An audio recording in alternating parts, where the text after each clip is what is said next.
اب ایک اور بات جس کی کچھ بنیاد ہے اور اس کو ادھورا پیش کر کے پوری بات چھپائی جا رہی ہے۔ ایک حدیث ہے اور صحیح حدیث ہے کہ اذان اگر ہو رہی ہے اور کچھ کھانا پینے کے لیے آپ کے ہاتھ میں ہو، کھا رہے ہو تو کھاتے رہو، اس کو پورا کر لو۔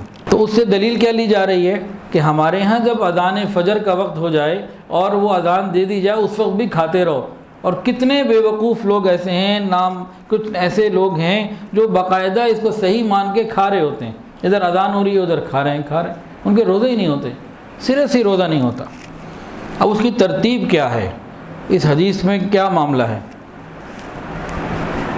مسلم شریف میں اس کی روایت موجود ہے۔ رمضان المبارک میں نبی کریم صلی اللہ علیہ وسلم 2 افراد کی ڈیوٹی لگاتے تھے اذان کی۔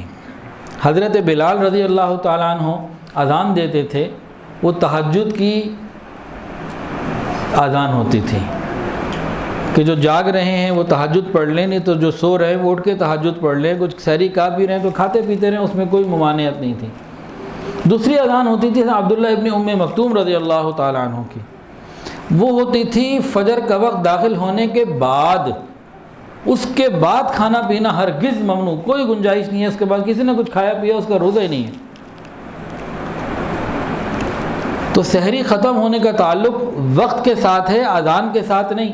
کسی دن مسجد کی لائٹ گئی ہوئی ہو، امام صاحب سوتے رہ جائیں تو کیا آپ 8 بجے تک کھاتے رہیں گے؟ وہ 10 منٹ بعد اذان دے دیں، ان کی آنکھ ہی دیر سے کھلے تو 10 منٹ بعد بھی کھاتے رہیں گے؟ نبی علیہ السلام کے یہاں اذان دینے کے لیے اور افطاری کے لیے اونچی جگہ کا اہتمام ہوتا تھا۔ افطاری سے مراد نبی علیہ السلام ہاتھ میں بعض دفعہ کھجور لے کے چیز لے کے بالکل تیار ہوتے تھے، کسی شخص کو اونچی جگہ پہ کھڑا کیا جاتا کہ جیسے ہی سورج غروب ہونے کی پتہ لگ جائے، یقین ہو جائے تو فوراً اطلاع کرو، ہم فوری طور پر افطاری کرنا چاہتے ہیں۔ تو اس زمانے میں اس زمانے کے معاملات تھے۔ آج ہمارے پاس الحمدللہ پوری دنیا میں ہر شخص کے پاس، ہم میں سے تقریباً ہر بندے کے پاس جو موبائل ہے اس میں اوقات لکھے ہوئے ہیں،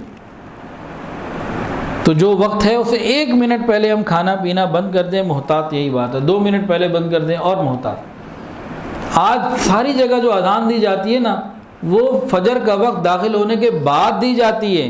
ہاں اگر کہیں 1 گھنٹہ پہلے اذان ہے، پونا گھنٹہ پہلے اذان ہے تہجد کے وقت میں، اس میں آپ کھا رہے ہیں کھاتے رہے، کوئی منع نہیں۔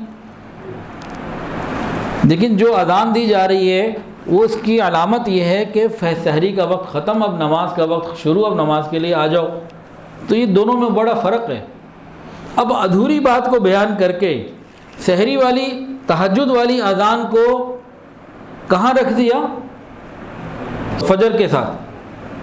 تو دونوں اذانیں الگ الگ، دونوں کا معاملہ الگ الگ۔ اب ادھوری بات بتا کے امت کے روزے خراب کیے جا رہے ہیں لوگوں کے۔